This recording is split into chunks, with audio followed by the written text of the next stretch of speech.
পিন্টু তোর গোগলের জিজ্ঞাসা করতো এই জিলাপি মহিলা না পুরুষ?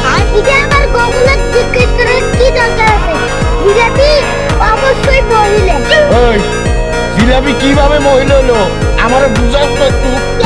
জিলাপি খেতে যেমন মিষ্টি, মহিলারাও তেমন কথা কয় মিষ্টি মিষ্টি। হ্যাঁ ঠিক কইছস। তারপরে দেখো জিলাপির মধ্যে যেমন পেঁয়াজ, মহিলাদের মধ্যেও তেমন পেঁয়াজ থাকে। আরে তুই এটাও ঠিক কইছস। তারপরে দেখো তুমি জিলাপিরে কোনোদিন সোজা করতে পারবে না, যেমন মহিলা মাইকেরাও তুমি কোনোদিন সোজা করতে পারবে না। আরে তুই এটাও ঠিক কইছস। যেমন নারীরা তুমি আজ পর্যন্ত সোজা করতে পারলে না। নাতি তুই চমৎকার একটা উদাহরণ দিছিস। দেখতে হবে না নাতিকে কার। তুই আমার নাতি, থ্যাংক ইউ। না থ্যাংক ইউ না দিয়ে বিস্তারিত দাও। এ হুমুন্দি কয় কি রে? খালি টাকা দাও টাকা দাও টাকা দাও।